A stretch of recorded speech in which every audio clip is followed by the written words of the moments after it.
Mini episode 1720 of the FDH Lounge is brought to you by Sportsology, delivering unconventional columns and webcasts about sports, TV, music, movies, and more. Follow them on the web at sportsology.com. The FDH Lounge. You'll want to schedule your life around it. A long time ago, on a gloomy, wet Cleveland spring night, two men stand alone amidst the late-night drizzle. Their voices echo across the vacant station parking lot as they debate the merits of the great American radio show that have been missing for far too long. On that night, an idea was born. That idea became the FDH Lounge.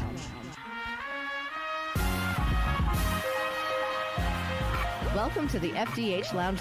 Hello, everyone. Welcome to FDH Lounge mini episode 1620. This is FDH Managing Partner Rick Morris coming at you with one of our favorite FDH Lounge dignitaries, Jake Digman, and we are here to preview WrestleMania 40. We've been doing the WrestleMania preview together the last several years, and this is one where certainly this one is a lot less painful to preview because of the creative changes that have happened in the last 20 months or so.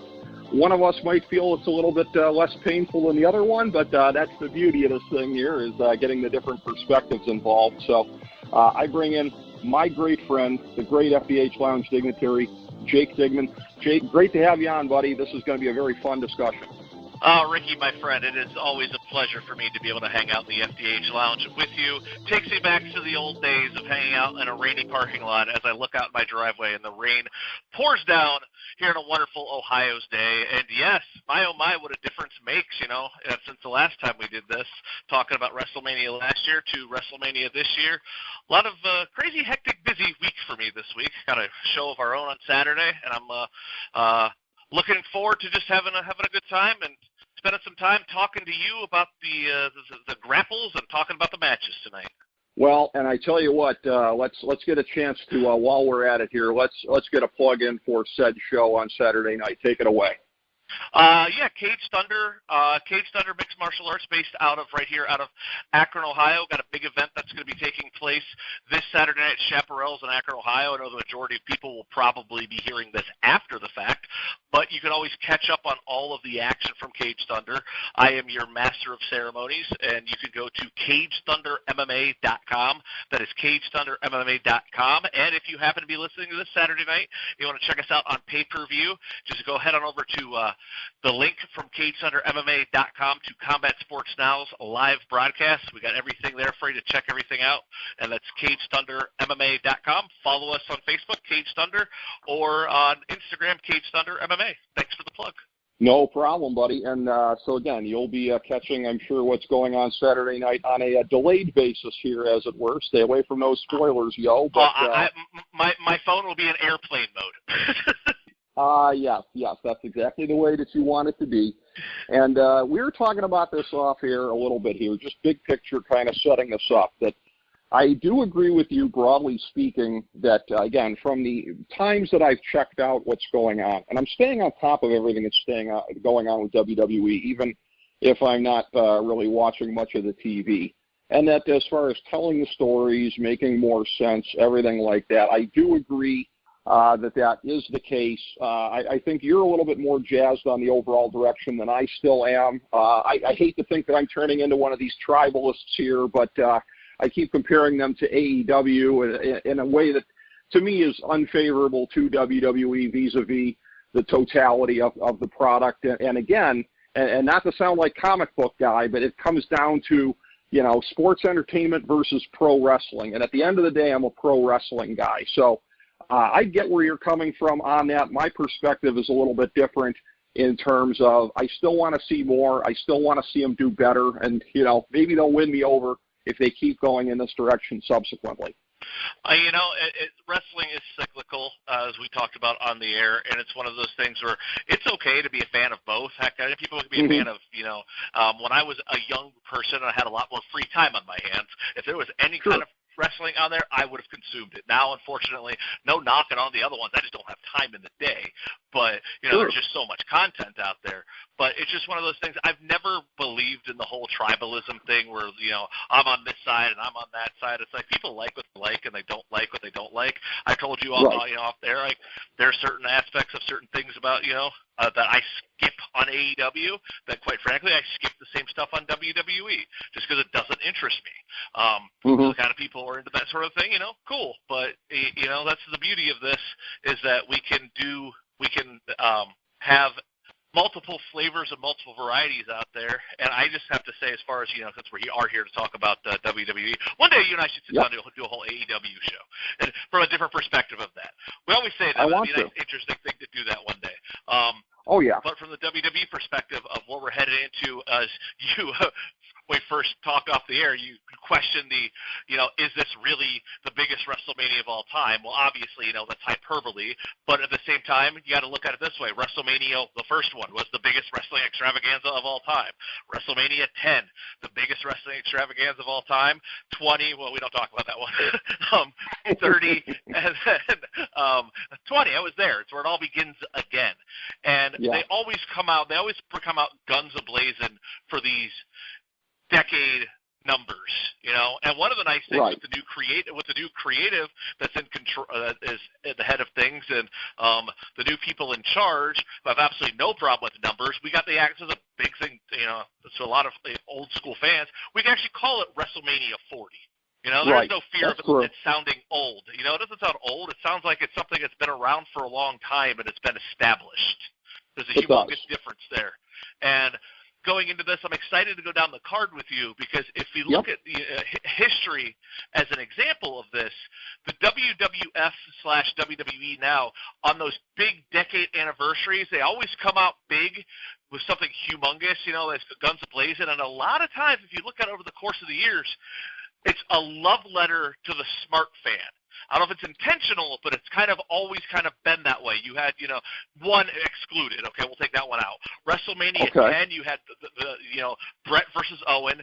You had that Razor Shawn ladder match, tore the house down, and you had Brett conquering over Yokozuna to become the champion, giving through the hardcore fans and the work rate fans, and the diehards were behind. You got WrestleMania 20. I mean, it is what it is. We can, the show ended with Benoit and Guerrero, who at the time, taking everything else afterwards out in that moment in time, were the representation of that movement. WrestleMania 30, you had the rise of Daniel Bryan. In that moment, and the streak ending, which is another whoa. But how big was that rise of Daniel Bryan, that those 70,000 people who were silent when The Undertaker lost to Brock Lesnar were all on their feet by the end of the night, which that, as a lifelong wrestling fan, for the sake of this, WWE/WWF fan, that's what gets me excited for WrestleMania 40 going into this, that with a new regime behind it, that makes me believe that, you know what, they're going to do something good that even the most jaded of people look at and go, okay, I can't watch every week, but that was cool because I know a lot of eyes are going to be on it this weekend. Sure. And I'm trying to keep an open mind on this as much as I possibly can, but I will say, if they were going to be taking your analogy and going all the way with it this time around, then you would have in the main event not Cody Rhodes, but it would be perhaps Finn Balor, perhaps Sami Zayn, perhaps, let's get real weird with it here, Pete Dunne or Tyler Bate. If they were going to go that far for the smart marks, they'd go in that direction. But I do hear you here. And okay, yeah. I mean, that's one of those things that's Cody Rhodes is main event money. You got to look at it that way. It's like Bret Hart was main event money. Daniel Bryan was no. Other than the smart marks, I'm going to be blunt about this. The casual person watching doesn't care about Tyler Bate because they haven't done anything. It's to make an open criticism on this one. They haven't done anything to make you care about him. Much like half the participants in that six-pack ladder match. Finn Balor, it's one of those things where it's it ain't 2016 anymore. He's not the Prince Devitt from New Japan. I honestly think he's fitted in the spot where he should be. It sucks that his run got, he got injured when what could have been as that first Universal Championship run, but I don't know. It's where you and I are going to differ on this. Finn Balor reminds me of one of those guys that once his contract's up, he's going to go to AEW. They're going to lose their mind that he's there as Prince Devitt, and he's going to get lost in the shuffle in a few weeks. I hate to say that, but that's just kind of what happens. I just think, it's just time catches up to us all, especially with that style. But I get, if it was 5 years ago, I would have totally agreed with you on Finn Balor. I think right now, Cody Rhodes is the way he appeals to, and he does have that little bit of the hardcore fans in there, even they don't want to admit to it. You know, everybody, it was Cody Rhodes who led the AEW revolution. Let's not forget that. True. You know, yes. And him every time he does this thing when he wins, like when he won the Royal Rumble, he did the Bullet Club sign, he did the Too Sweet sign, and he pointed at the sign. So it's one of those where he's still giving a nod to those people that are out there. I just think that's the best one that could hopefully try to do the best to please all mediums. True. And speaking of Bullet Club, a guy that I left out of my previous note here was AJ Styles, if they were going to be going that far in a smart mark direction. But I hear you on this, and I do agree with you. I think Cody kind of bridges the casual fan and the smart mark a little more. I think he's more casual friendly than smart mark friendly, but that's kind of what WrestleMania is all about anyways here. So looking at this, looking at night one, and this is according to Wikipedia, the way they're structuring the card. I had heard this independently. We are leading off the card with Rhea Ripley defending the Women's World Championship against Becky Lynch, which this is clearly the biggest money match that they have on the women's side. Rhea Ripley really getting over with the mammy gimmick in the last year. Becky Lynch, enough said as far as her being over, generally speaking, throughout the last 5 years, 6 years. And very interesting that this is a match that is without the winner of the Women's Royal Rumble. And we'll talk about that when we get to night two. But it's a thing where winning the Women's Royal Rumble didn't do anything to put you in the most visible Women's Championship match. It puts you in the other match. This is the one that any of the fans of the women's division are looking to see this weekend. Certainly not the throwaway match that's on the show later on Saturday night. I absolutely agree with everything you just said there. And this is the big money match in the women's division. They've done an outstanding job. And to her credit, Mommy, Rhea Ripley, just has that crossover star appeal to her. The way she carries us. She walks into the room, you see it, and I think we all realize, you know, Becky Lynch's role here is to get Mommy even bigger heights than where she already is, and I just don't see anybody anytime soon taking that women's championship off of Mommy, even if for a hot shot. I don't see what the point of it is. Just keep it on her and keep going with it. No one's bored of it. If anything, this could be like, you know, I could see this them trying to compete to match what Ripley did last year with Charlotte Flair. You know, they had a banger of a match that threw down because they were kind of felt a little jaded that they weren't in the main event, and I could understandably so and see why they felt that way. I don't believe they should have been, but I can see why. I can see them trying to have a match like that. You know, to the level of where they're at, where, you know, especially with where Becky Lynch is after injuries and everything. But I could see you know, this ending with Mommy picking up the victory, Becky Lynch doing the handshake gimmick, and planting the seeds for the eventual Rhea Ripley babyface turn. If she's not already a babyface, because if she ain't with the Judgment Day or Dirty Dom, she's pretty much a babyface. So I think this is just here to further that along to get so the fans can 100% be behind Mommy. It probably is. And again, Becky Lynch, supposedly with her contract being up pretty soon. She says that it is, and she's not yet re-signed. If she somehow gets the win on Saturday night, we'll know that she's put pen to paper. But I think that outcome is the more likely one because they're in a mode right now as a company, I think, as much as possible, of trying to build for the future.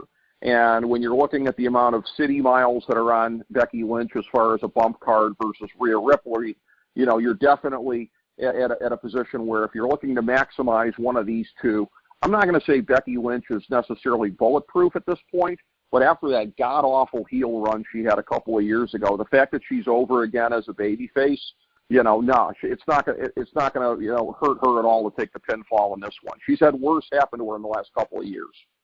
Yeah, I forgot. I tried to block that awful heel run out of my mind. And at this point, you know, she had that big moment at WrestleMania 35, and ever since then, she's pretty much 36. She should have put Shayna Baszler over and didn't. Still kind of salty about that one. But especially with what we do after the fact. Yeah. Yes. And then So I'm not blaming her. Yeah. You know, and then. But I agree. And then the past couple of years, doing her best to build a Bianca Belair up, and then damage control last year. Trying to do what she can in that situation. So I think Becky Lynch does goes all out to see what she can do. Sorry for the pun there. Goes all out just to help get Mommy over even bigger than what she already is. And who knows, we have this conversation a year from now, we'll be talking about Mommy still the champion, like I said. Well, I'll see your, no pun intended there, and raise you one. Becky Lynch's babyface turn after that crappy heel run was definitely damage control on the part of WWE. Hey now. Amen. It was. On to the next match, one that appears to be, I think, performing gimmick infringement on the main event of Night 2. The historic champion in this match here, Gunther, the longest Intercontinental Champion of all time, against Sami Zayn. So doing the underdog gimmick, coming in here and trying to knock off the guy who's held the gold forever. You have one of these matches on each night of Mania. What's interesting is, again, is you go back to Vince's whole thing when he was there. Like, nobody remembers that crap, pal. Well, Sami Zayn's been Intercontinental Champion a couple of times before. This is not plowing new ground. Now, you could say it's plowing new ground in terms of the guy who was the greatest Intercontinental Champion of all time and getting that dub, as opposed to Sami Zayn's previous wins. I guess there's a little bit of a fresh spin on that. A lot of people certainly would like to have seen Chad Gable in this spot. I'm pretty sympathetic to that point of view. What's very interesting is the way that they may be positioning this for, and we'll see if this gets over or not if they go this way, the Chad Gable heel turn of Sami Zayn stealing his opportunity. He costs him the match. Gunther lives to fight another day. I don't think they're toppling two unbeatable quote-unquote champions in one weekend. I think they have something bigger lined up for Gunther down the road. And maybe that's why they didn't do the Chad Gable match, because the pressure would be immense just to put the title on Gable here and now. But I think one way or another, Gunther comes out of this still with the title. I agree with you. I think that this going into it, I agree with everything you just said about the whole, the kind of forced in story last minute with Chad Gable being his coach. Like this past couple days, I was like, oh, he's his coach now. All right, it just screams like I see some kind of situation where Gable walks out on Sami Zayn that costs him the match. And my big issue with this is that I agree with you on the reason why they didn't do Gable is it would have meant that Gable would have had to win. Sami Zayn is there to lose. He is great in that gimmick, and and he'll make that crowd believe that he's going to beat him, and it's going to be it'll be a fun little match. But I don't think the finish is of any doubt here. My big issue is, me off camera, I wanted Brock Lesnar versus Gunther, and I still think we're going to get Brock Lesnar v. Gunther because I could very easily see, because again, they're all about WrestleMania moments, and they did recently put Brock Lesnar back on the website, so he's not completely Benoit to history now. They can mention him. He has been named. I don't know if you saw that. They took him off the official WWE website, and they erased him. They put him back on. He's now listed as an active superstar, as someone who's there. So I could very much see it, as long as the legal stuff is in the clear. I don't want to go down that road. It'd be a whole podcast on that stuff. But as long as he is, there's nothing legal that could be held against him other than his weird things, that he did not commit any crime in this. I don't think he should go down with the ship, and I could very easily see after Gunther retains him cutting a little bit of a promo about how he, is the longest reigning champion, whatever, and he has conquered the conqueror. He's conquered everything. What's left? Cue Brock Lesnar comes out. You get that moment stare down. And to be honest, I'm a little biased and selfish here. I would love to see that match at SummerSlam in Cleveland, Ohio. So, as the fan in me, and you want to do something that will make Gunther to another level, and it's a match that, quite frankly, I think a lot of people want to see. That's my issue I have with Sami Zayn, just knowing that we were pretty much going to get Brock versus Gunther in what will be the ultimate Hoss fight. This just feels less than. I'm pretty sure Gunther has already beaten Sami on this run. Heck, I'd have taken a Braun Breaker. But again, with that, it goes into he would have had to have won, Breaker, you couldn't bury Breaker. My only other one that I came up with, which would have been a spectacle match, is Omos, which people have been like, what? But it's one of those, like, again, it has that spectacle fight to it because it's something that hasn't been done. Gunther's already beaten Sammy. I've seen this. And no matter how much they try to make me believe it's going to happen, I just don't. So I think Gunther, for the run he's been on and the work he's been doing, I think he deserved a better spot than what he's got here. But, they're going to make the best of it. And that's not a knock on Sami Zayn. It's just there's a huge difference as far as, like, mainstream appeal from a Brock Lesnar level to a Sami Zayn level, which is unfortunate because had, he kept that momentum from a year ago, this could have been absolutely amazing. Yeah, and that's the thing. When they beat him in Montreal, they kind of established a permanent ceiling on him.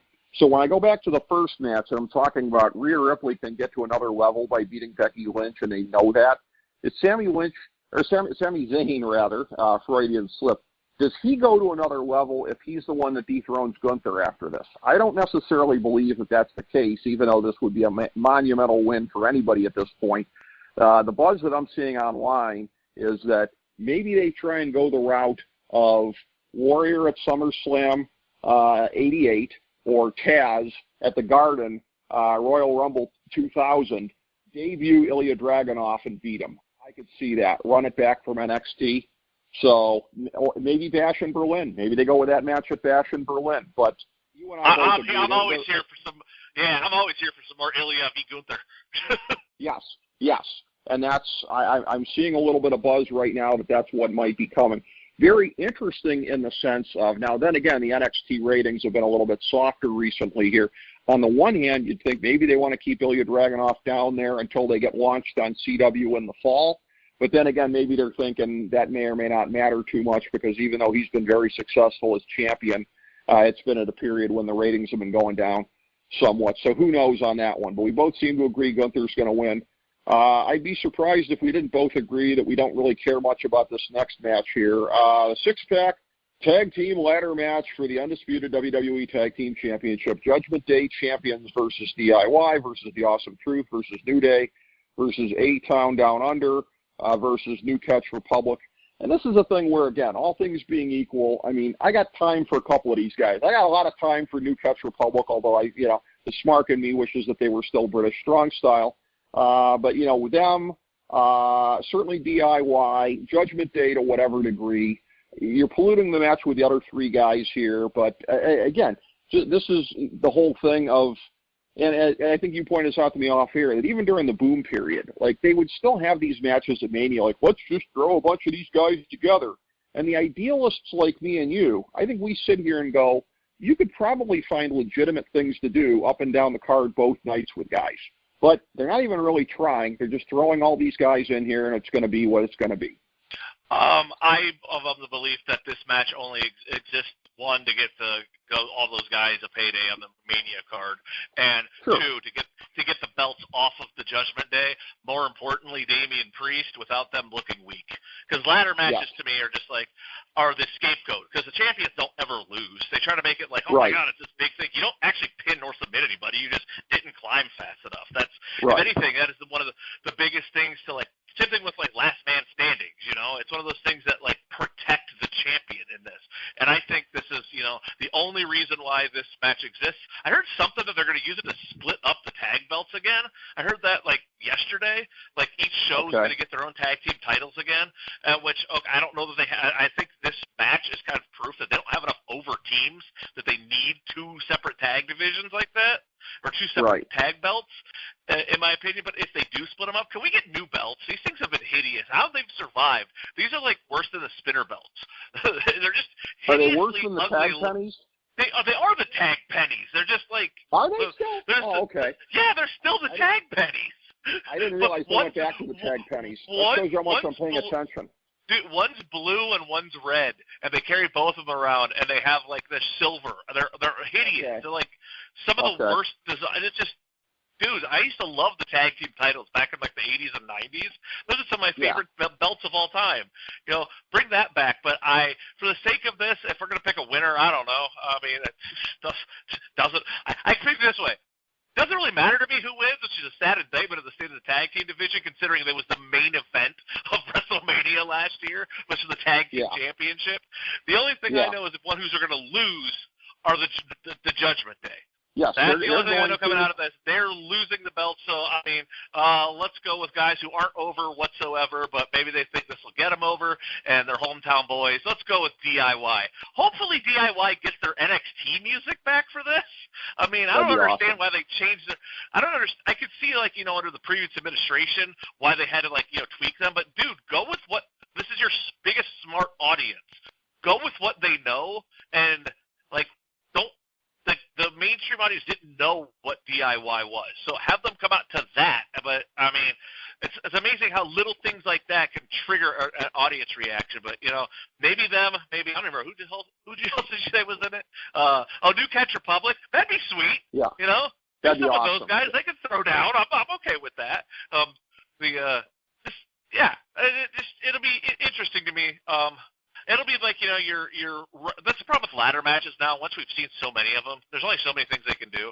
So it's just going to be 12 guys pretending to not know how to climb and fall down for like 10 minutes till one of them climbs up, and everyone goes, they're just waiting to do the next thing. So I don't know. Yep. I don't fast forward anything on the card, but I'm with you on this one. This one only exists to get the belts off the Judgment Day, and may whoever the new champions are, long be thy reign.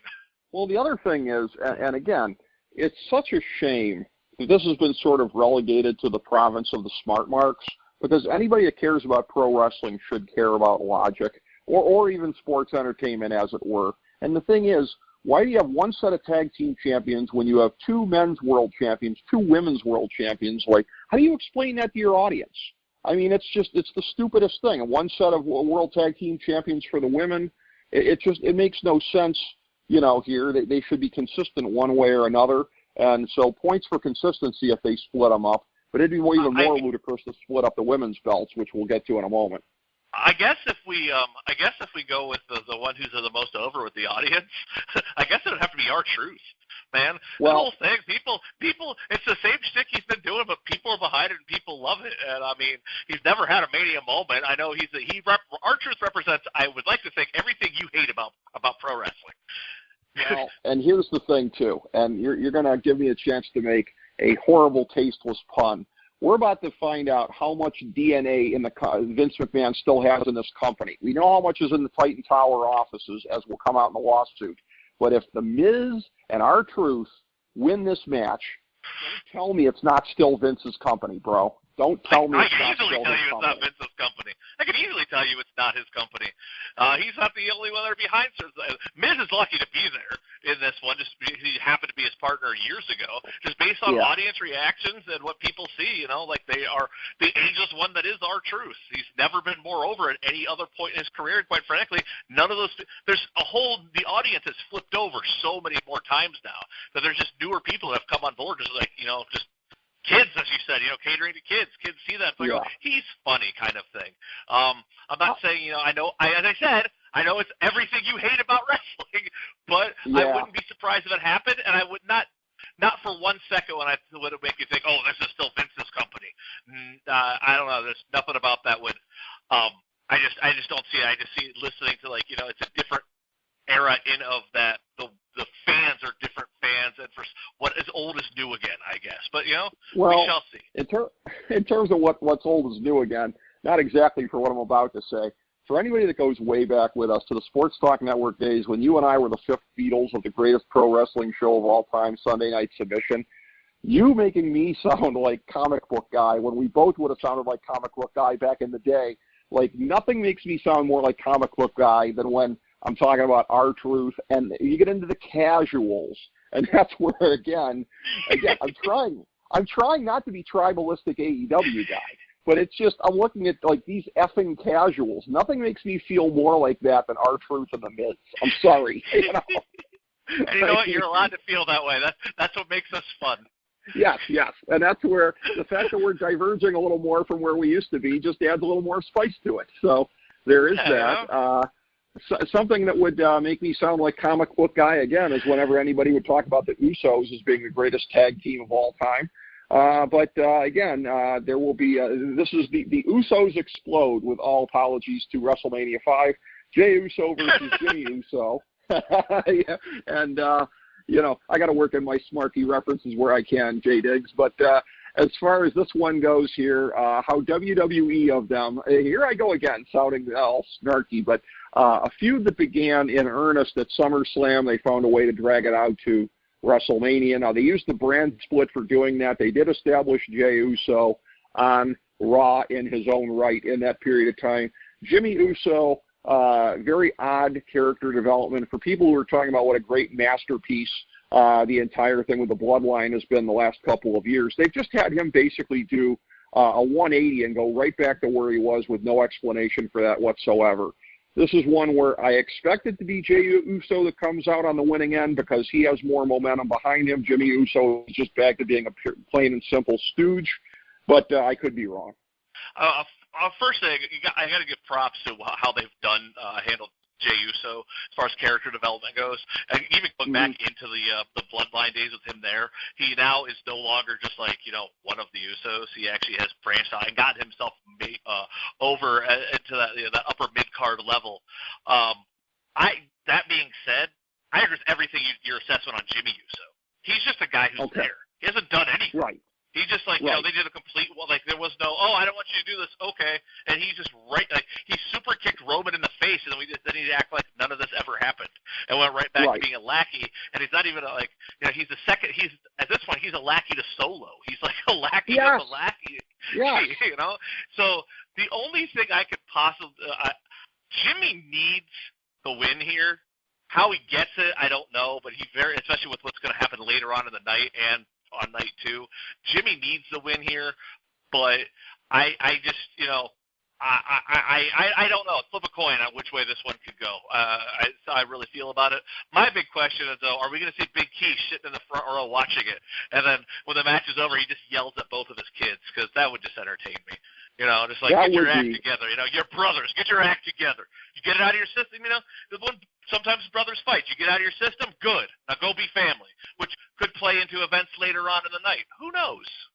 That would pop me. Maybe not as much as Scotty the Body being special referee for this match, but, or Scotty Too Hottie, rather. I inadvertently made a Raven reference there, Scotty the Body. No, Scotty Too Hottie. Scotty the Body, that'd be easy. That'd be amazing.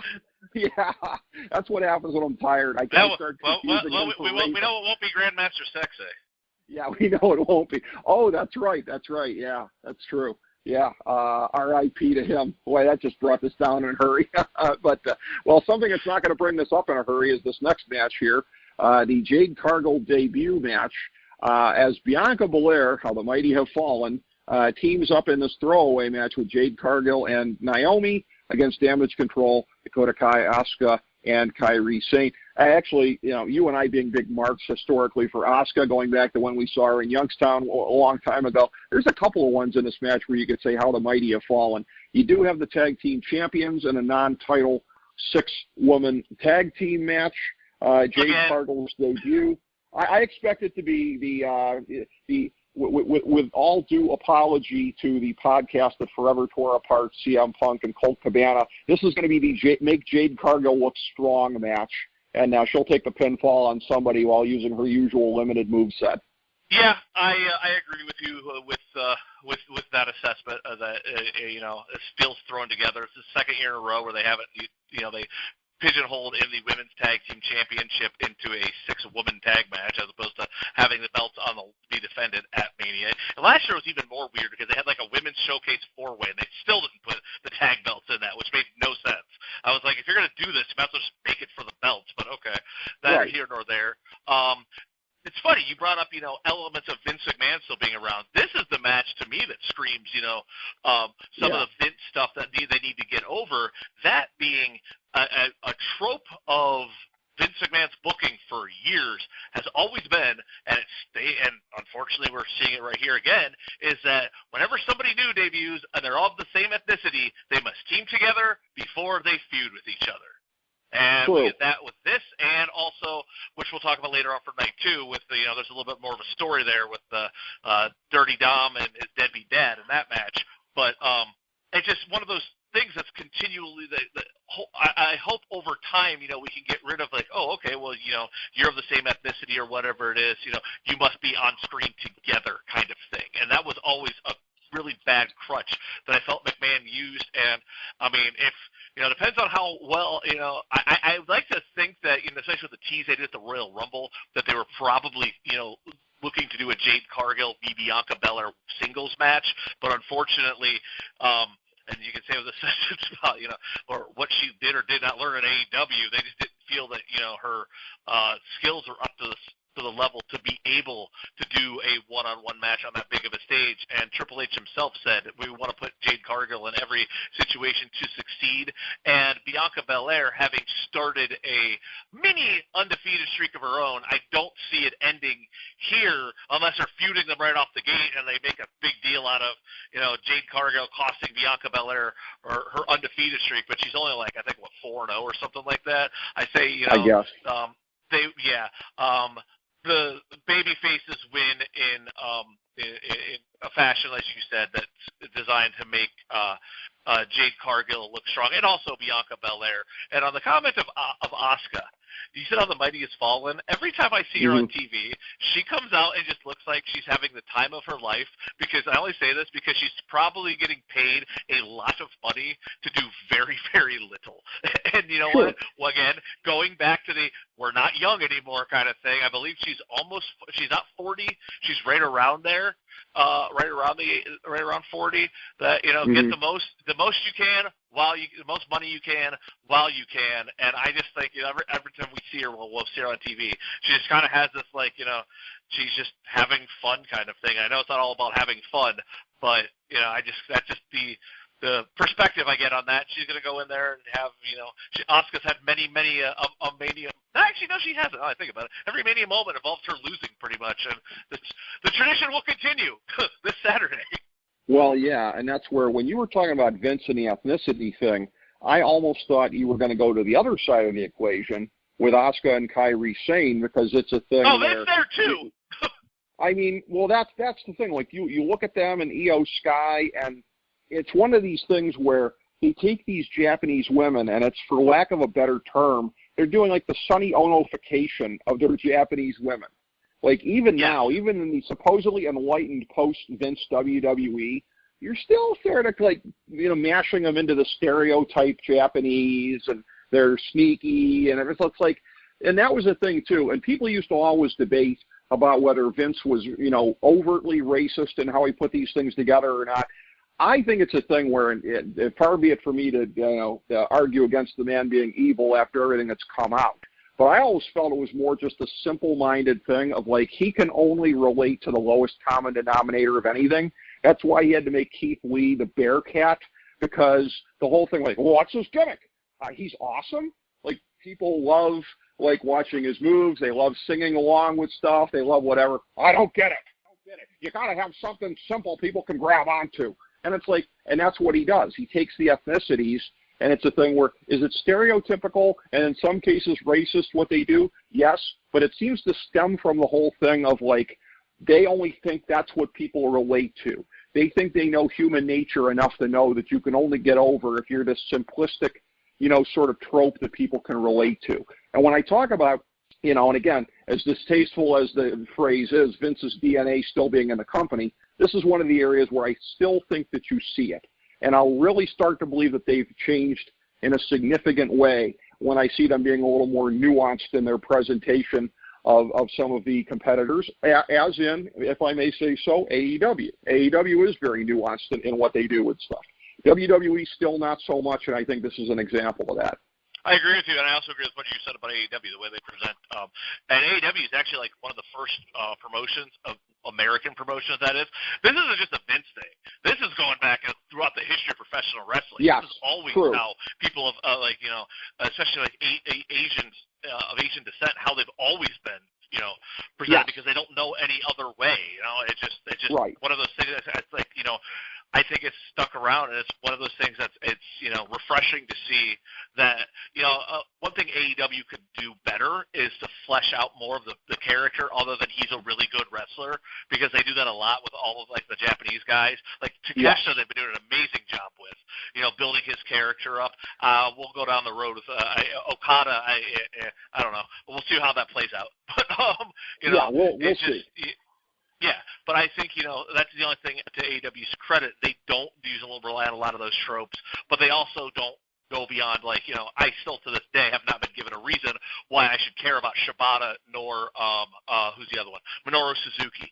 Everyone's like, oh my God, this is great. I'm like, they're old guys. If this was 10, 15 years ago, sure, but they're just old guys that come out and lose every match. It's not a dream match to see somebody face somebody if I already know what the outcome's going to be. But that's another show for another time. Sure. Well, Suzuki and Ishii are both basically doing sort of the murder grandpa gimmick, which is kind of cool, right. But, yeah. I agree with you. They are sort of like, upper mid-card to mid-card gatekeepers, basically. They're not picking up any wins. They're just there to make other ones look good. So you go from this match that we've been talking about here, and I'm ignorant enough of geography to know I don't believe New Zealand is considered part of the Australian continent. I believe it's considered to be part of Asia.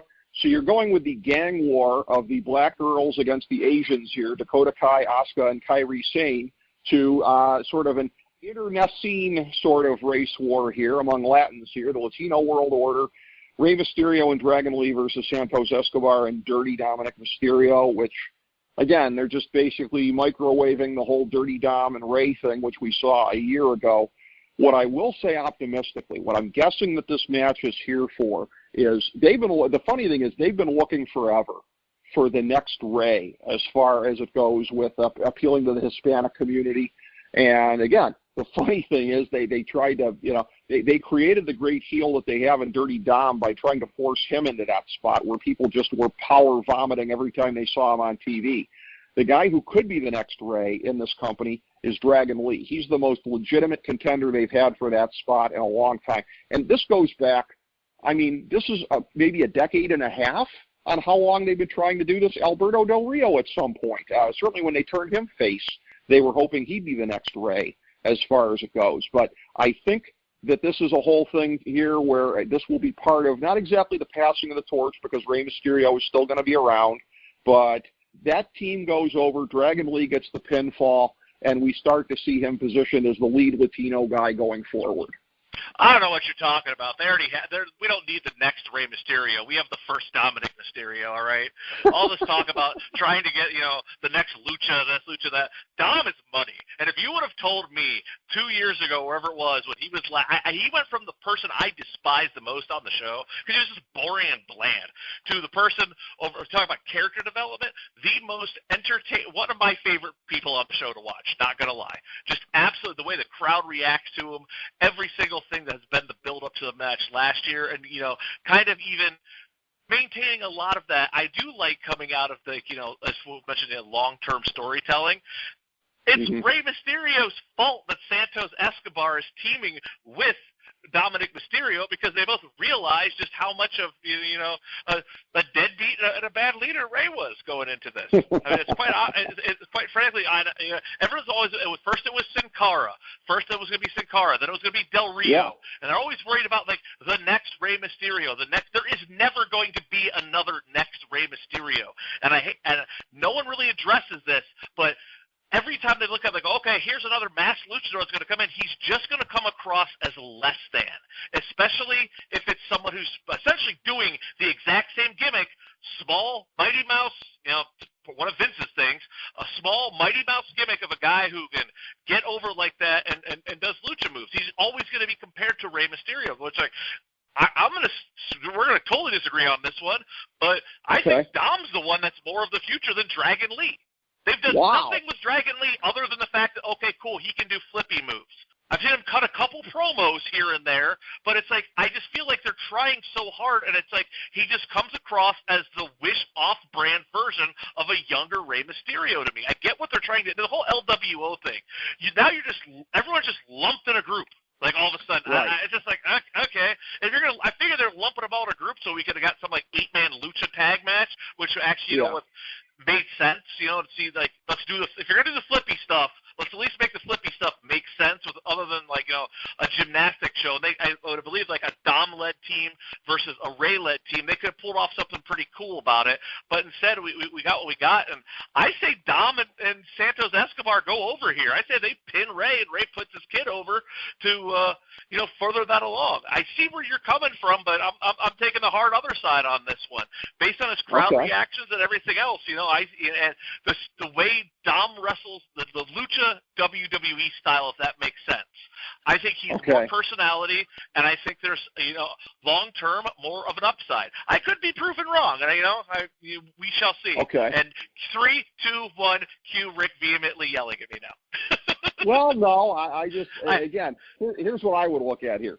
They may very well do what you're saying, but there's no booking logic in it, because if this match isn't to give Dragon Lee the rub as the next Ray, why don't you have Carlito or some other schlub in this place here? You shouldn't have Dragon Lee in a match here where they're going to be taking the L, because he does have that upside. Because Carlito can't do the flippy stuff, and the other guys have he's the best of the options. Don't get me wrong. I hope this showcases Dragon Lee and puts a spotlight on him. I just don't see the whole obsession with finding the new next Rey Mysterio. I don't think it's ever going to happen. There was never a next Hulk Hogan. There was never a next Steve Austin. And as far as the biggest Latin lucha star in WWE history, there's never going to be a next one. And the more the next one looks just like the one he's replacing, again, I go back to he just comes across as less than. I mean, I think they'll do really cool moves. I think the crowd will chant, "This is awesome," the stuff they do. Maybe it's just a fan in me. I think, I'm going with Dom on this one, but Team Dirty Dom and Santos. But I wouldn't be surprised, if, Dragon Lee pulls out something amazing and gets the win. I just don't want Dirty Dom to take the fall. I don't know.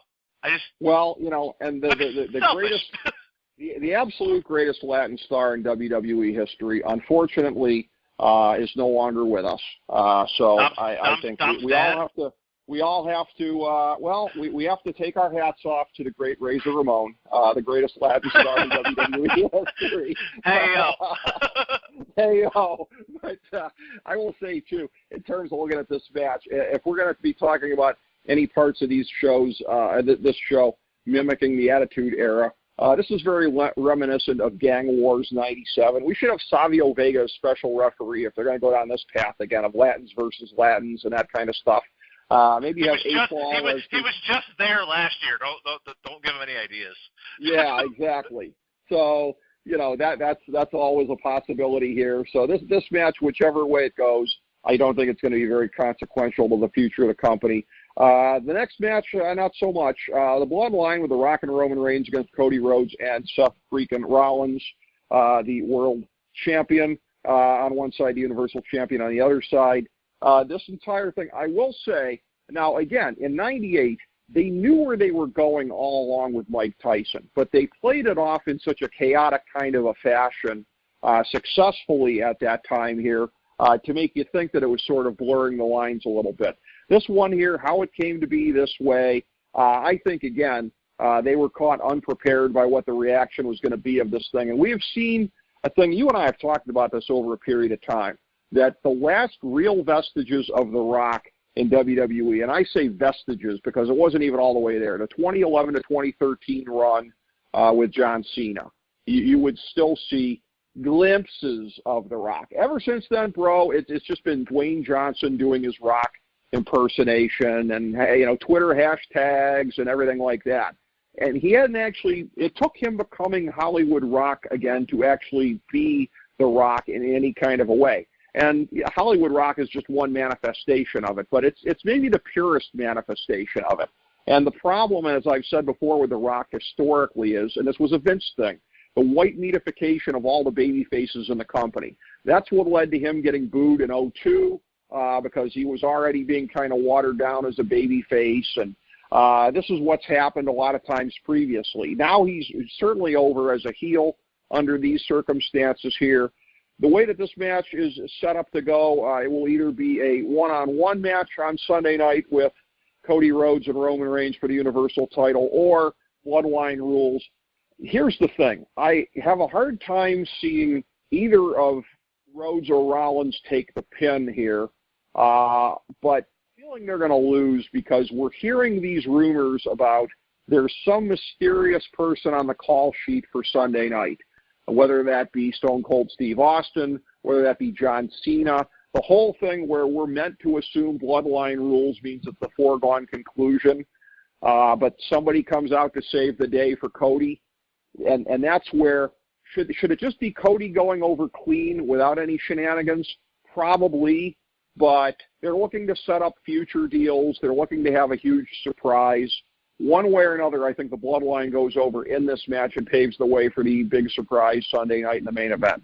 I agree with you. I mean, let's face facts. Every match has always been Bloodline rules with Roman defending the title for the past 2 years. Right. Now we don't have to come up with the reason why the referee has been knocked out for 10 minutes and no other referee has been coming down. That's a thing that has just been played out to death. And I've been a fan of where they've been going with, but it's like, come on, man, do anything differently about this. So absolutely, we've got a this is going to be, it's how I see Cody taking the pin. Quite frankly, I see Roman Spear just to plant even more of those seeds of doubt in there. I see Rollins taking a beating in the match. Here's a little interesting thing that to run by you is an interesting little scenario. I could see a scenario where The Rock is outside the ring and he's got the weightlifting belt. But he's going to, basically whipping the crap out of Cody Rhodes, and he's going over to hand the belt, to give the belt to Mama Rhodes, when all of a sudden a hooded figure comes out from the audience and punches him, and, the people go to, the security jumps on it, and they unmask, they take the hood down, and it is very much an AEW's Dustin Rhodes. Not Goldust, Dustin Rhodes. And if they do it, and there's been rumors of Dustin possibly making an appearance at this event, and, something that would have never happened in the previous administration, a contracted wrestler to the complete opposite brand. But it would, you mentioned, blurring the lines a little bit. And don't have him get in the ring, don't do an entrance music, do anything like that. He just sucker punches The Rock. And during all the chaos of everything that's going on, that's when Roman hits the spear and gets the victory on him. But Dustin, have him get arrested, taken out of the building because he doesn't work there. And you could even do a thing like, the next night and be like, hey, he goes, my brother's heart was bigger than what it was. He's not going to be here tonight. Unfortunately, he's been banned from the building, whatever reason is. But, he made that one phone call and he goes, oh, he called you? I goes, oh, no, I'm not the one he called. He made a phone call. And then that could lead into your surprise. So a little fantasy booking, but I think it'll be one of those, mark out, oh, my God, holy shit, you never thought this was going to happen moments of something just as simple as a legend who you don't expect to be there getting involved in something like that. Sure, and that's the thing. The only thing I would say to that, not to puncture your balloon, but in the pitch to Tony Khan, I see Tony Khan sitting there with one question. How does this benefit me/us? So that's why I don't see it happening. Tony Khan strikes me as the kind of guy that is a little bit of a little bit of a fan. And if they say on commentary at WrestleMania, oh my God, it's AEW's Dustin Rhodes, just to make the moment happen. I mean, look at the other things he's done with the Forbidden Door and other things. What did he benefit from the Impact relationship? Really nothing. At the end of the day, when you look at as far as viewerships and everything else goes, I think it's just one of those. It will, if Tony Khan allows this to happen, allows Dustin to be a part of WrestleMania, no matter what the role is, while he's still under contract to AEW, it puts him in a huge babyface light. And at the end of the day, Tony Khan just strikes me as the kind of guy that's what he wants. He wants to be the anti-Vince McMahon, the one who's like the super babyface that gives back to the wrestling fans, to give them the matches and moments they want. That's what he gets out of it. Okay.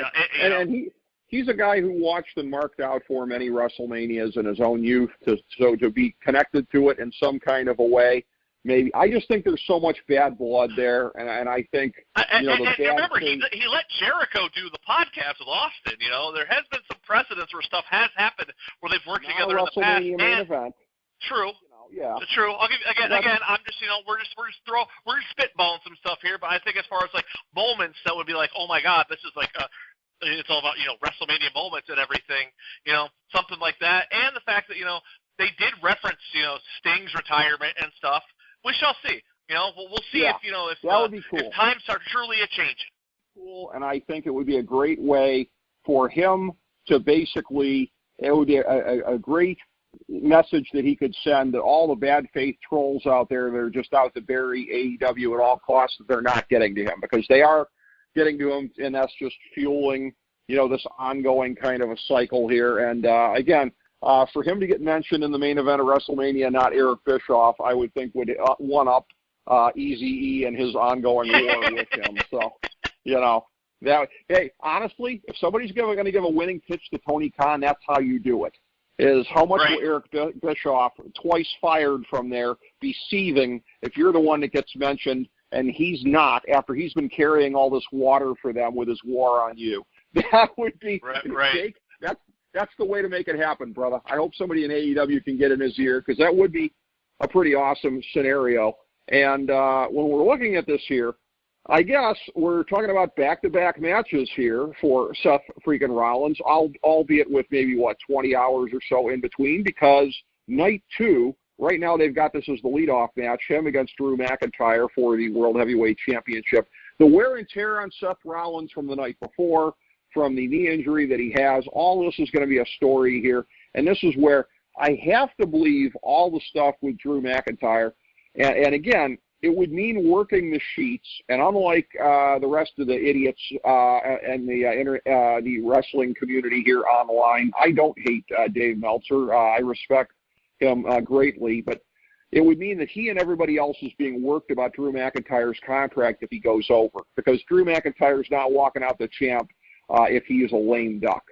So that's what's kind of keeping me in a state of disbelief here somewhat. A lot of things are pointing to Drew McIntyre coming out of this with the championship. It sets up the match with Punk later on. I don't know that Seth Rollins needs the title for a big match with Punk. McIntyre kind of does. And actually, I guess if Punk is the guy to take it off McIntyre, then Rollins could be going after Punk to get it back. So this whole three-way kind of feud could be ongoing. It will be ongoing past this match. Punk is going to be on commentary for this match. And so, again, I have to believe that Drew McIntyre either has re-signed or is putting pen to paper Sunday night, because I believe he's walking out with the title, and this ongoing three-way program will roll through the summer and potentially beyond, since Punk may not even be back until at least SummerSlam. So you and I agree somewhat, and we're going to disagree a lot on this one. Oh, okay. So all right. I agree. I'm with you 100% up until the story of Rollins' body will finally give out on him from everything he's taken on. He'll here's my this. I think it's gonna be a great banger of a match. It's gonna be a lot of fun. I'm looking forward to seeing it happen. Drew McIntyre's been doing some of his best work in the past few months. For those who haven't been seeing it, it's been he's been on quite the run. The whole story of this building into it is that Drew has been upset that he didn't get his moment in front of the fans, and in his mind, as a true heel, everything he's done is right. Along the way, there's been little deals and things that have been spread through. He's been taunting CM Punk going to this. Now we have a reason for CM Punk to be out there. Hear me out on this one. Drew McIntyre, Rollins gets up, gets hit with a Claymore, Rollins kicks out. All right, and he's still fighting with everything he's got in him, and even Punk on commentaries noticing the heart of Rollins. He gets hit with another one, barely gets up again. Finally, McIntyre's, the third one is when he hits it all, does the scream, boom, 1, 2, 3. Drew McIntyre wins. He is your new World Heavyweight Champion. However, before he ever even gets the chance to get the belt or celebrate with it, whether it's CM Punk hits him from behind with a chair, whether CM Punk feigns going into the ring like he's going to hand him the belt and then waffles him in the face with it, CM Punk does something that finishes with, for whatever the reason is, we'll go with he hits him with the belt, takes him down, you get the Money in the Bank cash in. I say, get the moment where he hits him in the head with the belt. I'll even low blow him. Do the, low blow him, GTS, cash in, Damian Priest, 1, 2, 3. When Drew McIntyre wakes back up, he's no longer the World Heavyweight Champion and has absolutely no idea what happened. And once again, he has been robbed of that moment in front of all the fans that he's wanted so desperately, with CM Punk laughing hysterically at him from the background as Damian Priest celebrates on the top of the stage.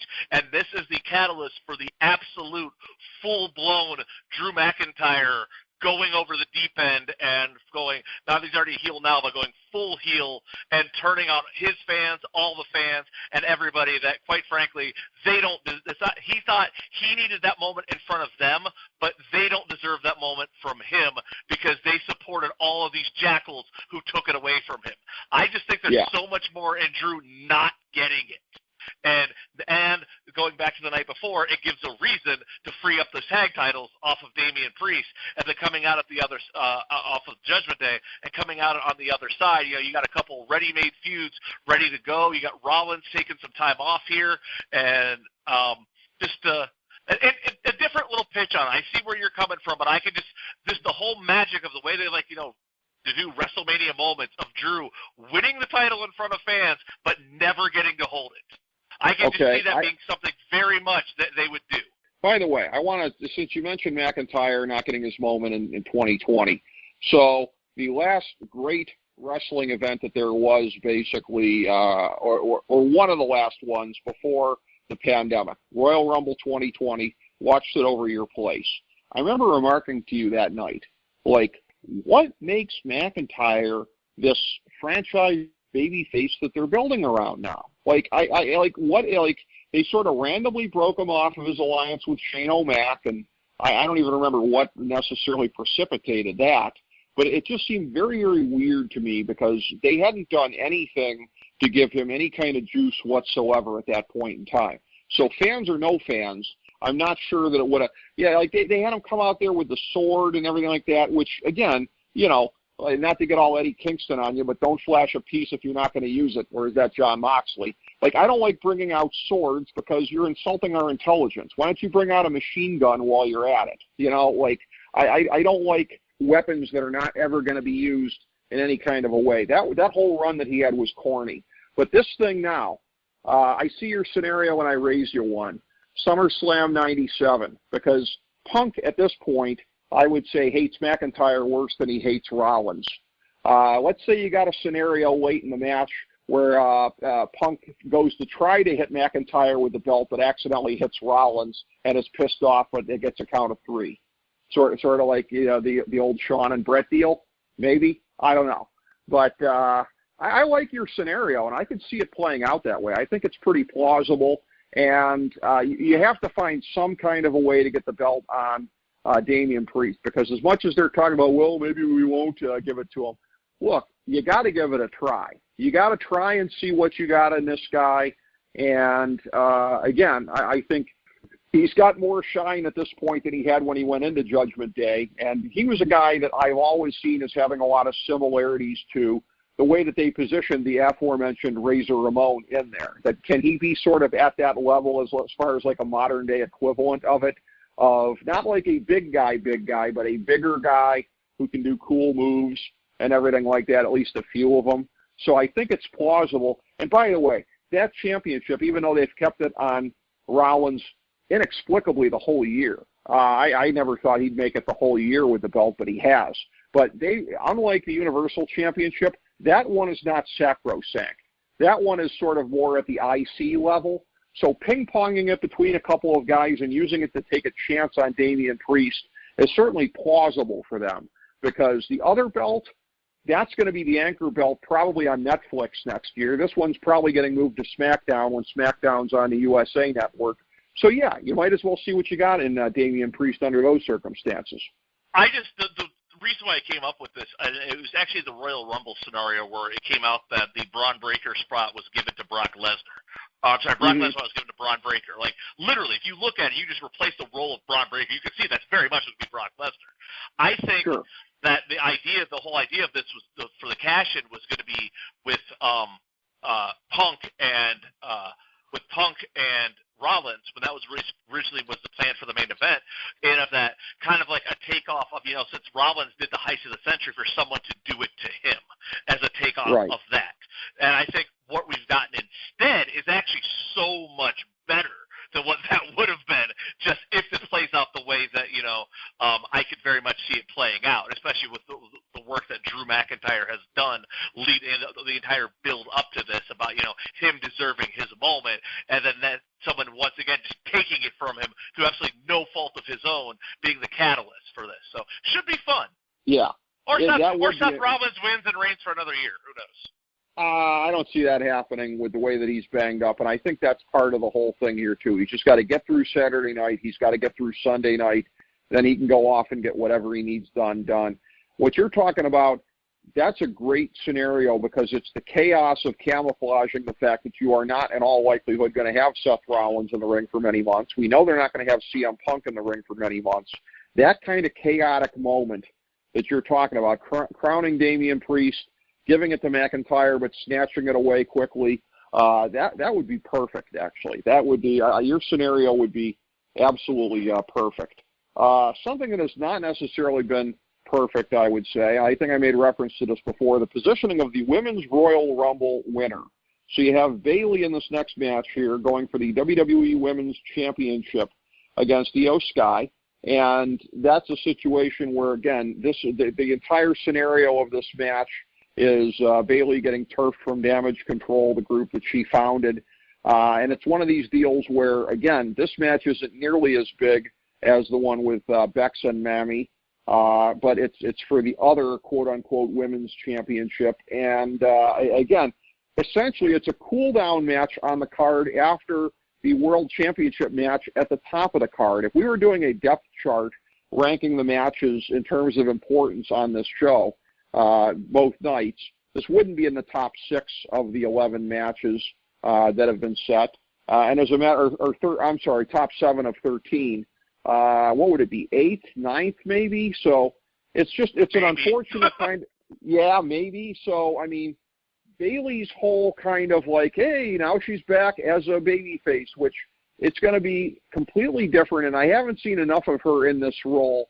You know, I don't know that anybody has yet at this point to be able to kind of judge where it's going.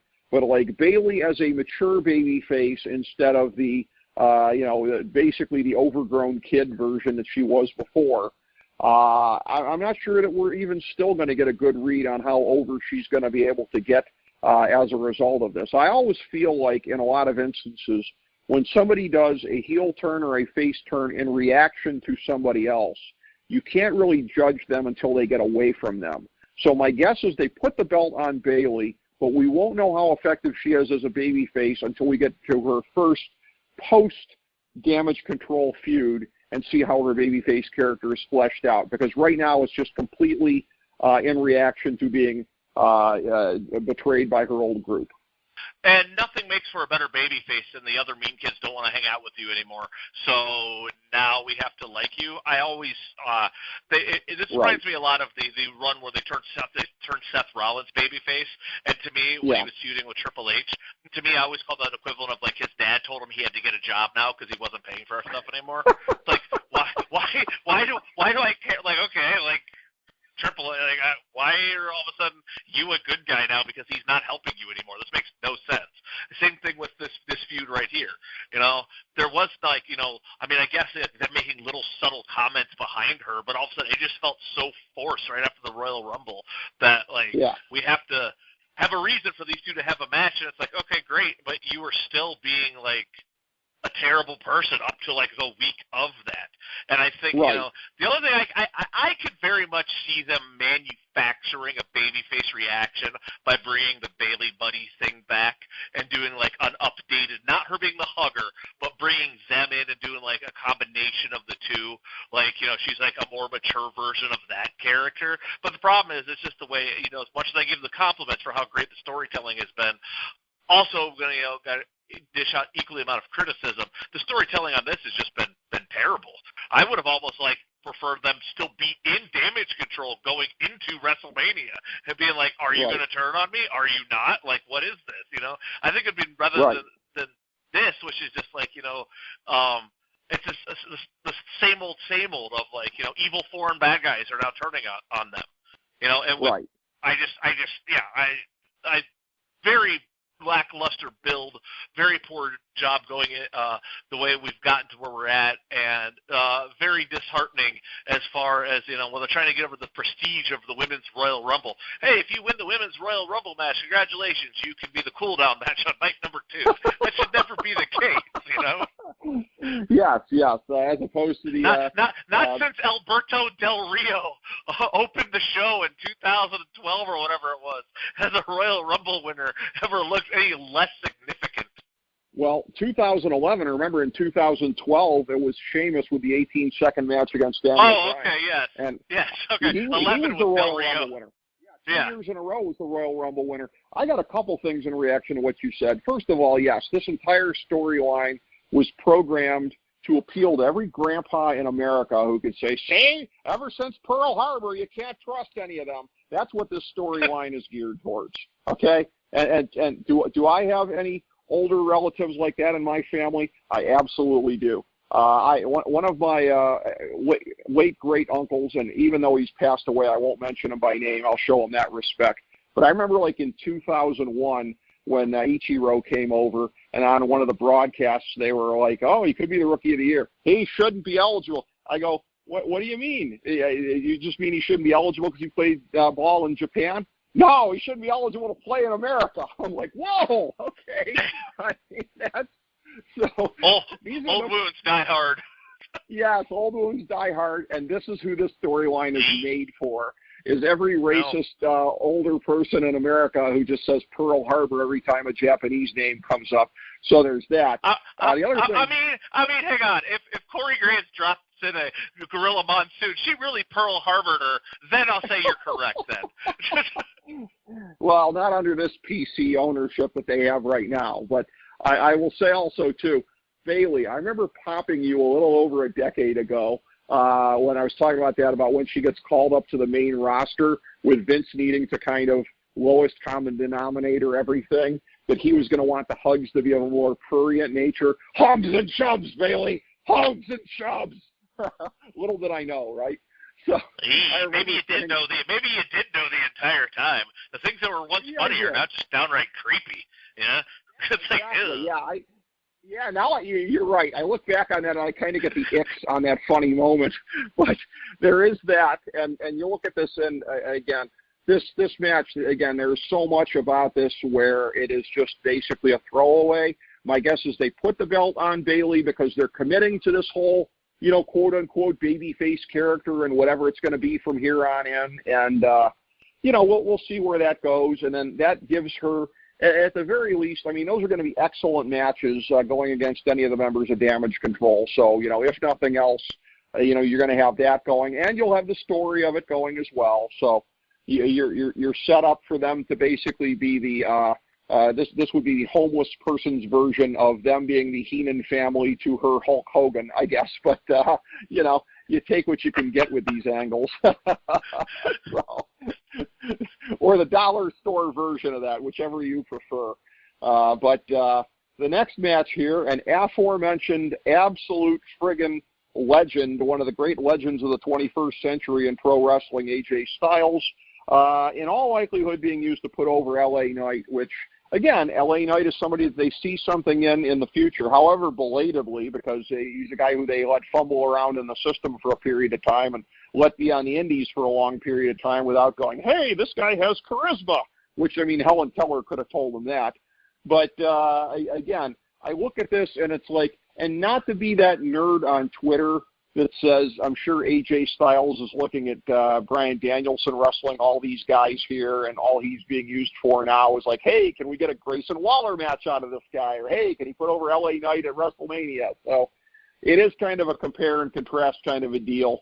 I would say that AJ Styles' check is fatter than Bryan Danielson's, but I'm not sure about that. Danielson's got to be one of the highest paid guys in AEW, but be that as it may, I'm sure this is going to be an excellent match. The crowd is going to be into LA Knight, but he's just a guy who's been sacrificed like Sami Zayn to the reign of terror of Roman Reigns over the last year. So who even knows what his upside still is? Who even knows how salvageable he's going to be? I guess we'll find out in a post-Roman on top world.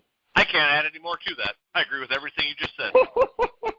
Okay, thank you. Everything from, like, you brought it. The only thing I was going to comment on, you mentioned, like, how AJ Styles is looking over the work that Bryan Danielson did, and my brain went to, no, AJ Styles is probably looking at his check. And I'm like, no, you brought that up too. I literally have, nothing else to go with on that one. Yeah. I will comment that, it's, LA Knight was on this meteoric rise that was, at the end of last fall, and has definitely, like, fizzled down a little bit. A lot of people were thinking this was going to be LA Knight against Logan Paul here. There's a lot of people, talk about that to give him that big boost. I think they want to get, like, a really good match out of it. AJ Styles is, the person that can do that. can get a good match with anybody. I agree with your assessment on him, one of the greatest of all time. World traveled, that being AJ Styles. This was just one of those, like, I hate to say this, but this is like, it's going to be a really good match, and it's going to be interesting. It'll be fun to watch. But I just don't feel as I'm invested into it as I could have been, and it's not any fault of theirs. Like, they tried, and they're trying to do it. It's just like I see where they're going with it, but I don't know. I'm not as bought and sold as I could be, if that makes sense. Sure. I mean, listen, on the whole, is it a moment worthy of AJ Styles kind of a scale here? Well, compared to another Shane O'Mac match, it certainly is. But it sure does to be great.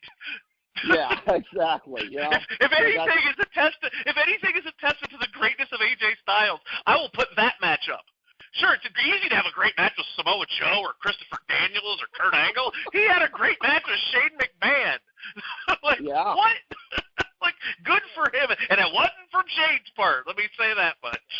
Well, yeah, absolutely. It's always what AJ Styles brings to bear in a match. And it's a circumstance where, again, you look at it, and I mean, in an alternate universe, he could be out there having those swank matches in AEW or New Japan again or anything like that. But, here he's kind of doing what he's doing, and at this point in time, it's basically, getting a nice fat check while he's putting other guys over.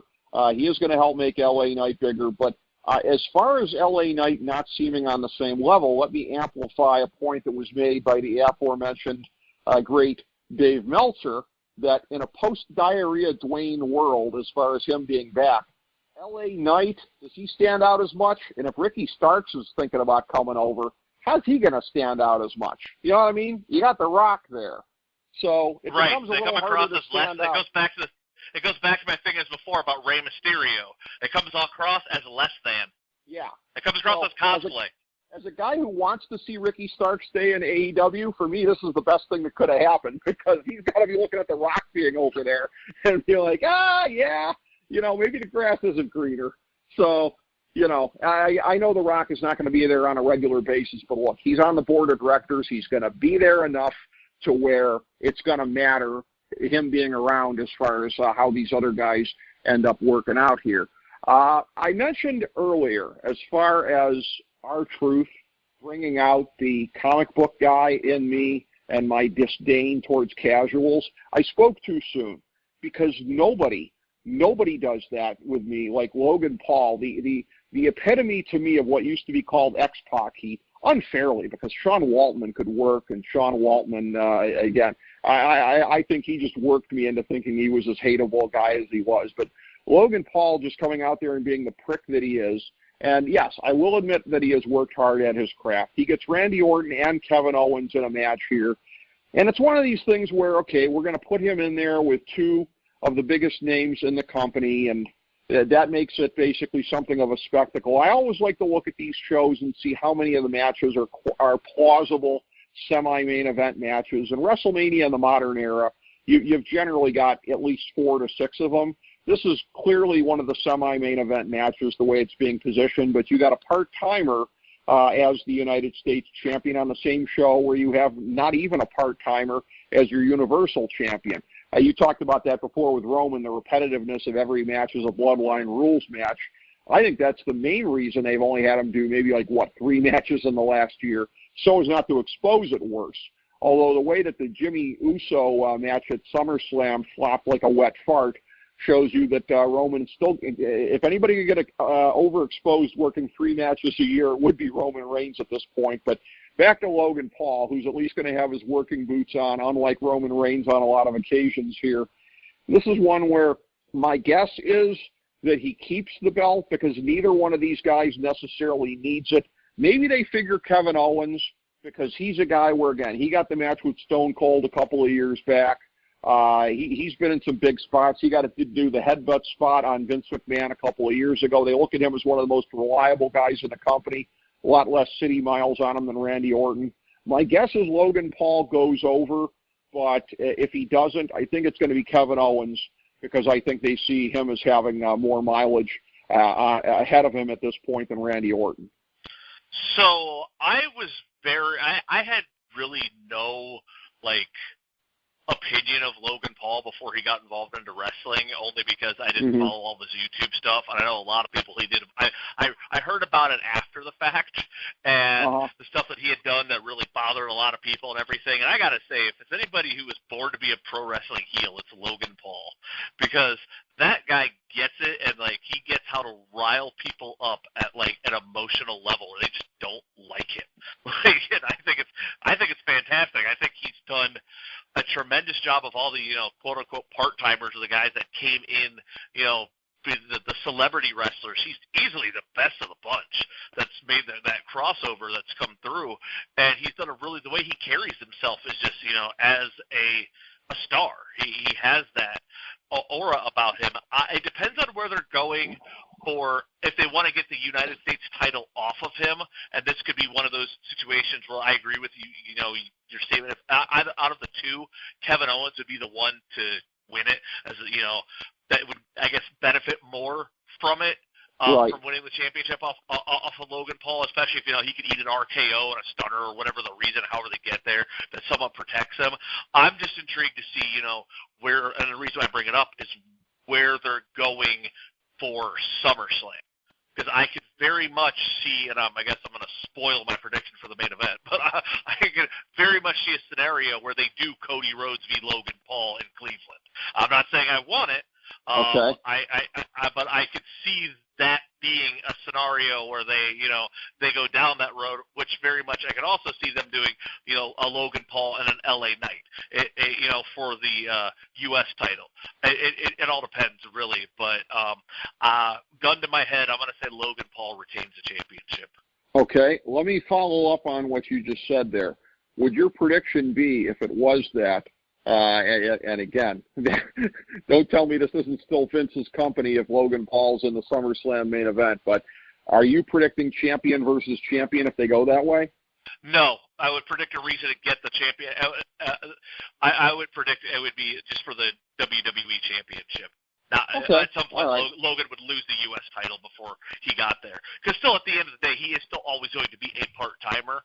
So, he's on more often than not now, but he's going to go back to doing his other thing. So, and they're not our people, but he does bring the eyes of the younger people that are, that whole demographic that, again, is not catered to us. I get why he has the belt. I understand it. But the only way this whole thing works is if it's the eyes that we've been told he brings, if they are used to put the spotlight on somebody to make them a bigger star. And I just don't think Randy Orton definitely doesn't need it. He's in legend status. He ain't getting any bigger. He's as big as he's going to get. And Kevin Owens is, that's why I could see a scenario there, especially with the way everything you said, from main eventing with Austin last year, or a couple years ago, main eventing WrestleMania last year. I could very much see them, giving Kevin Owens that moment where he hits that stunner and pins Logan Paul 1, 2, 3. But also, do you want to have a stunner if you may be having a stunner later on in the night? Wink, wink, nudge, nudge. Well, that's true. That is definitely true. Now, I will say this, and again, not to give me just another reason to sound sour about the WWE product, but you said something there that it just occurred to me when you were saying this. So this was an original point on my part that I feel that I have to make because it popped into my head, is that with WWE, you have these times of like where I don't want it to happen, but I did it for business reasons. The next time I ever say that about AEW will be the first. Again, there's still something of the whole thing of like the promotion being the heel. I don't think they've completely outgrown where they were in the 2010s and everything like that because, if Logan Paul keeps the belt, I guess it would sort of be the epitome, the purest manifestation of that we've ever seen of like, oh, I don't like it, but I guess for business purposes they might make more money that way. But, what the hell? They're just printing money at this point. So I'm not trying to even put, yeah. I mean, I'm not pretending that I understand it or I get it or it's for me. I'm just, in a lot of ways, I'm just being forthright that so much of this isn't for me. And Logan Paul being the U.S. champion is one of the purest manifestations of that I can possibly see.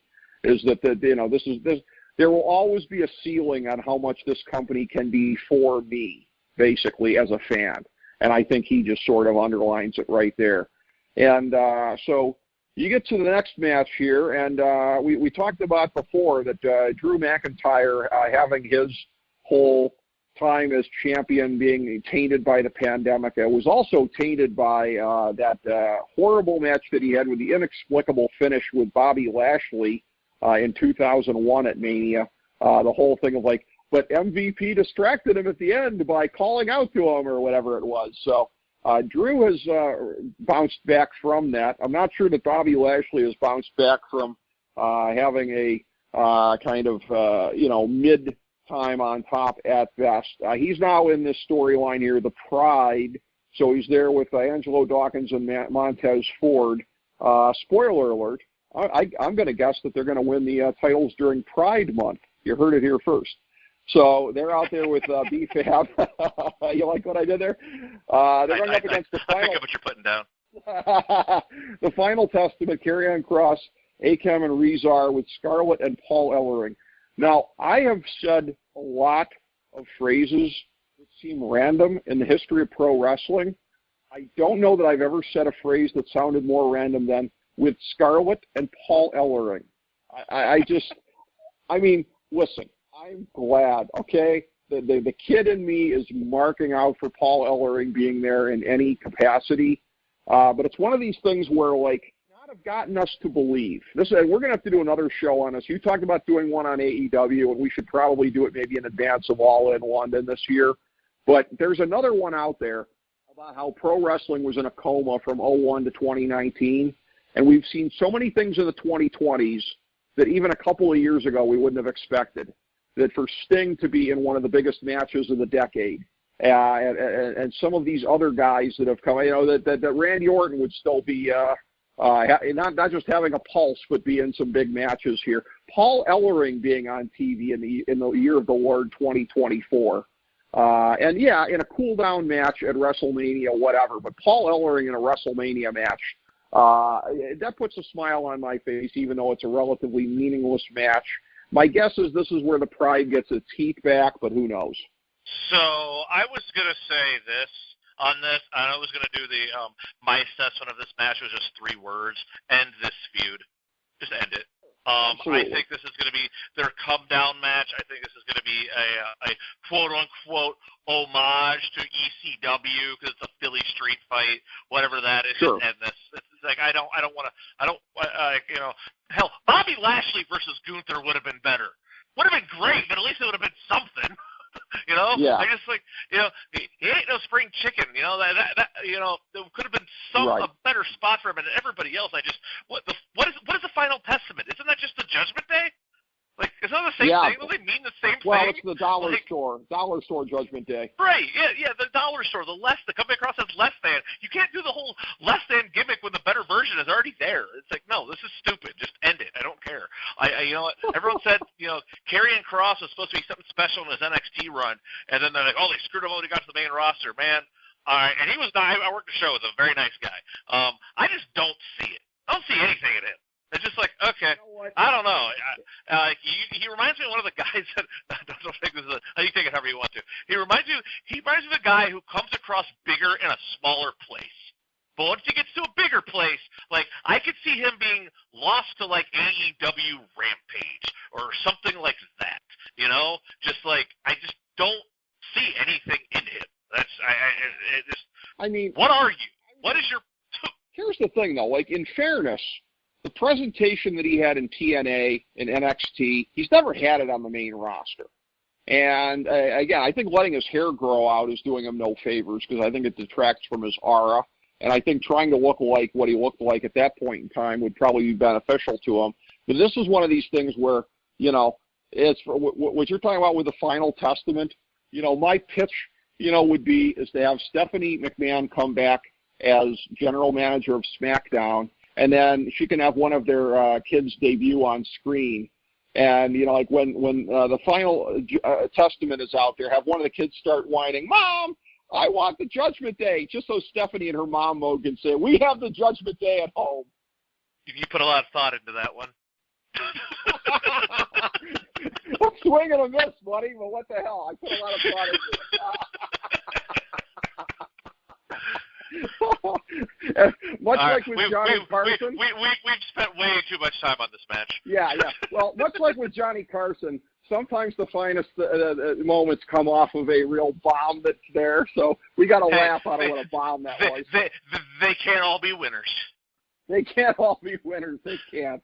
But we go to the main event here, and the endless title reign that will not die. Roman Reigns, again, for they keep calling it undisputed WWE Universal Championship, even though again, they now have at a time when they still have a world title as well. So classic Fed mentality. But again, stipulation to be determined by what happens in the main event of night one.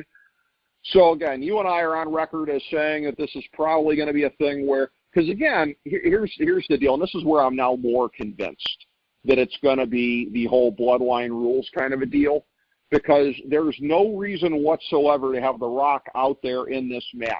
You'd have to basically embellish something for him to be out there if it's not bloodline rules. So that's a deal where, again, this entire thing here and these rumors that are kind of coming out about, that Stone Cold or Cena, those are the names that you keep hearing at this point in time. By the way, again, what I said before about Paul Ellering and Sting in the year 2024, The Rock in a WrestleMania main event match. We've already had Stone Cold come back at WrestleMania in 2022. So this has been a decade where, again, it's not just that 10 years ago we wouldn't have believed it.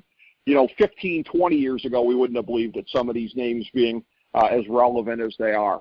And this is a thing where you look at it and, if The Rock comes out here and does this, it's one of those things where you had The Rock against Kevin Owens, and that was sort of like a passion project for him, right? Because he likes Kevin Owens the same way that he would have liked to have done a CM Punk match, and maybe that's still in the future now with CM Punk being here. Yet another name that we wouldn't have believed a couple of years ago would still be relevant in 2024. But you can do your passion project matches, but The Rock and Stone Cold at next year's WrestleMania? I mean, or SummerSlam this year? No. You don't think so? No, not at all. The only place I could ever see that happening is the only place I could ever see that happening is Saudi Arabia, unfortunately. Okay, well, be a big break check. No, I think we're going to continue the story going here. So, are we on the same page that we think Cody Rhodes is winning? Correct? I think so. Yeah. But I thought so last year. So what do I know? Right, we both did. I mean, yeah. So my take on this one, I do believe that it's going to be bloodline rules because you don't offer that and then take it away. Nobody's going to want to see a one-on-one match because everyone knows it's not going to be one-on-one anyway. So let's just cut the BS and just let's do the bloodline rules on this. I think what we are going to see. What I have determined was calling to a friend of mine, the ghosts of Rock's WrestleMania's past getting involved in this to offset and have Cody Rhodes' back. That being, and they love to do this, I don't know what the reason to have him, but Hulk Hogan will be there as a representation of WrestleMania 1, even if it's something as a Hulk up on the stage or whatever it is to prevent Jimmy Uso from getting involved in this. John Cena and Stone Cold Steve Austin, just to have that moment where he's standing there and all of a sudden that glass shatters and Rock does the oh shit look. At the end, no matter all the fluff that happens, I hate to compare it to Sting and Triple H, is what I'm going to. No matter what the outside gaga is on this one, the story that has to end is Cody Rhodes is the one who gets the one-on-one moment with Roman. I could very much see once everyone peters out and goes away, and if he has the ring to just it has to be those two. No one else can touch Roman but Cody. That's the only way to save face on this. It has to be Cody. Yeah. I could even see a false finish where all of a sudden the spear gets hit. 1, 2, you think it's over. Cody kicks out, and then when he catches him with much similar to how he did with Brock, instead of the 3 crossroads, hell, do 4. Because he's the super baddie. 1, 2, 3. That's when you get the moment, and it furthers the seeds to build towards. I still think we're building towards Rock v. Roman here, and it was all of Rock's demons that came to cost Roman his title and the match. Had nothing to do with Roman. It was from Rock running his mouth this entire time that all of the demons of his past came to roost, and then that's when that leads to, like, you know, the much bigger match between those two, which then the match would make sense as opposed to what they were trying to give us to begin with. Whether they hold that up for another year at WrestleMania next year, whether they do that at SummerSlam, hell, whether they do it in Saudi Arabia, that I don't know. I just don't think this is Steve Austin will be a one-off appearance, as kind of like, because it is WrestleMania 40, an homage, and the WWE likes to do crazy things, and if you have Hogan and Cena involved, they can do the whole, oh my God, it's the three still living members of WWE's Mount Rushmore, because we can't have Bruno, but whether they are or not is of opinion and conjecture, but I could very much see them going that road, and your final shot that you get at WrestleMania is Cody Rhodes holding up that championship after, you know, he presents it to his mom, as he promised he would. He's in the ring, and he looks up, and you see the image of Dusty holding the championship, and that's how you end the show. Confetti falling, Cody crying, you know, his family coming. We get Brandy, his family coming into the ring and everything, but, like, he finally did it, and then the next night on Raw, the Universal Championship has been officially retired, and it's just the WWE Championship. Okay. That part of it is great. Cody can also have his cut rate version of Larry the Dog in the ring with him there too. He can have his dog in there. Pharaoh. And yeah, whatever the name is. And by the way, I have a couple thoughts on what you said there. One is that if we're talking, and this makes sense because it's Bloodline rules, he could be there anyways. Can we get Rikishi in the old Sultan costume if we're going to be doing, you know, the Ghosts of Rock Past at WrestleMania? How about that? I pitched this to a friend of mine, right? And his reaction was, so are the Sultan and Eric Rowan going to be there too? Yeah. Whoever this is, whether it's your friend Adam, or somebody else. No, it wasn't him, but yeah. So yeah, that, and I'm like, well, hell, you know, I guess we got to get Evolution while we're at it, but you know, we're not going literally all of them. We're just going with the ones who are the Mount Rushmores, you know. Yeah, great minds think alike. By the way, speaking of Evolution, you talked about this before with Bayley, like worst face turn in history. Randy Orton the night after SummerSlam 04. When he's out there insulting the crowd at the beginning of the night, acting like he's better than everybody else, and then gets turned on at the end of the night, and we're supposed to cheer for him. So that was, I'd forgotten to mention that at the time, but worst face turn of all time was the way that one came off. But this one here, it would be hard to do this under Bloodline rules. I don't quite know how you do it, but you talk about injecting drama into a match and paying tribute to the history. What if Roman initially wins the match but loses it on a Dusty finish? How about that?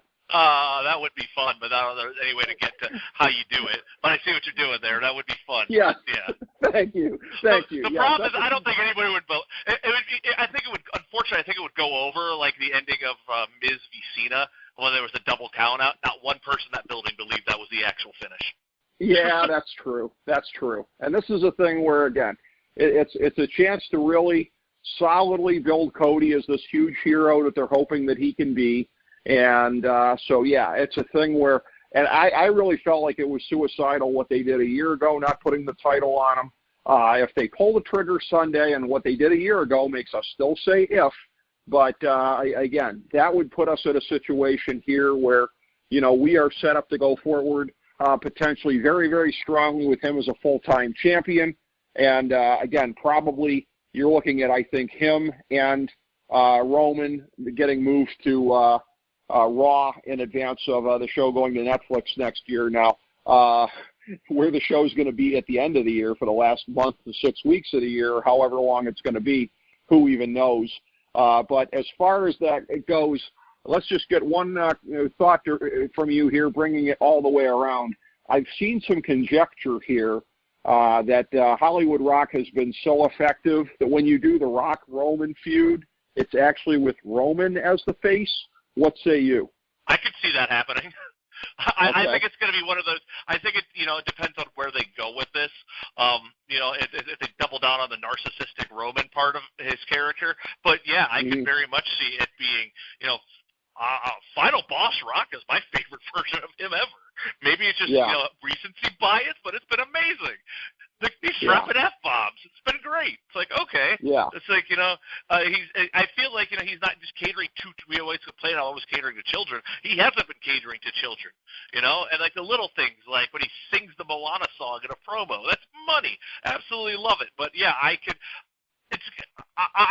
see them very much going back to, I think it'll be like, I really do think it'll be a Shades of Grey kind of thing, where it's just going to be like, whichever side you want to. I'm not saying he's going to. Brock will be more babyface-ish, I think, on it, but also have like the heel. I don't know.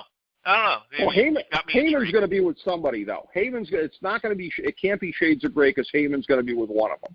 So whichever one he's with, that's going to be a thing. And yeah, I'm looking at it here. By the way, things you didn't have on your 2024 bingo card: Paul Heyman, The Rock as a Paul Heyman guy. What?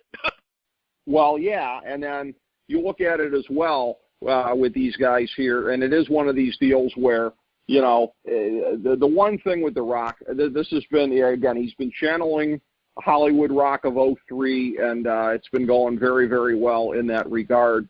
But the one thing you didn't have in 03 was all of his outside business ventures, to where he's going on CNBC and doing the shtick of like, oh, I'm Dwayne Johnson playing a bad guy on TV.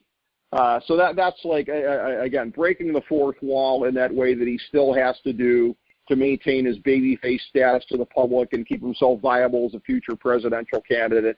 That part of it I could do without, but you probably already knew that, Jake Digman. Absolutely. And I got to tell you, this has been fun. It has been, and I truly appreciate it. Jake Digman previewing WrestleMania 40 with us here.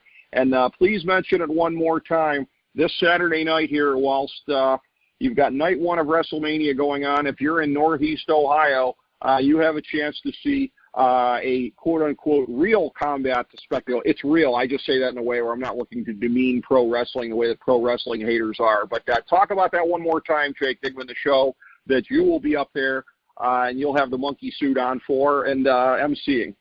It is this Saturday night. It is Cage Thunder MMA presents Cage Thunder 26, a night of professional and amateur mixed martial arts. We've got 4 pro fights. I believe 11 amateur fights will be taking place. It's going to be at the Chaparrals in Akron, Ohio. Tickets are available at CageThunderMMA.com. You can also check it out on pay-per-view via Combat Sports Now. The direct link is at CageThunderMMA.com. And we've done a really cool thing, which is kind of different for mixed martial arts. For the year 2024, the first year we've implemented something called the Cage Thunder Cup, where each team that competes in a bout, the fighter has an opportunity to earn a certain amount of points for their team, for said gym. So if you get a first round finish, you get 10 points. If you get a second or any later round finish, you get 8. A unanimous decision victory is 5, and a split decision victory will net you 3 points.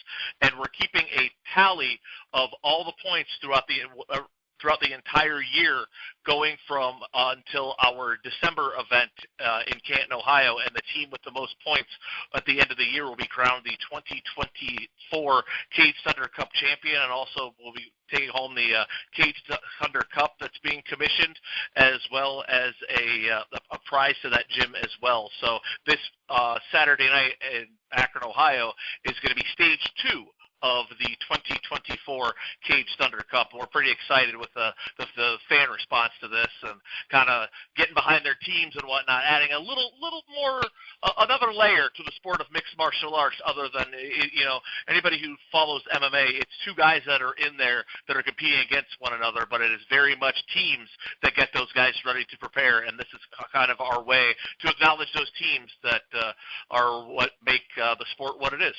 So, well, and exciting night. I've been to a couple of the shows over the years that you've announced at, and it's interesting because you're talking about something that just builds on an already existing element, because at just about every show I've been at, there's been a sort of team thing in the crowd as far as the gym that these guys train at, and this whole kind of tribalistic thing of we're going to show up, we're going to cheer on our guy. So it's been cool to see that part of it there already. So this just kind of builds on what's already there as far as the way that different groups of fighters can identify with one another. And again, when it comes to MMA ring announcing, when it comes to pro wrestling talk on a show such as this, Jake Digman, you are the final boss. and it is always a true pleasure and honor to have you on talking this stuff. Thank you so much, pal. Thank you, sir. Really appreciate it, Jake, and thank you, everybody, for tuning in to FDH Lounge mini episode 1620.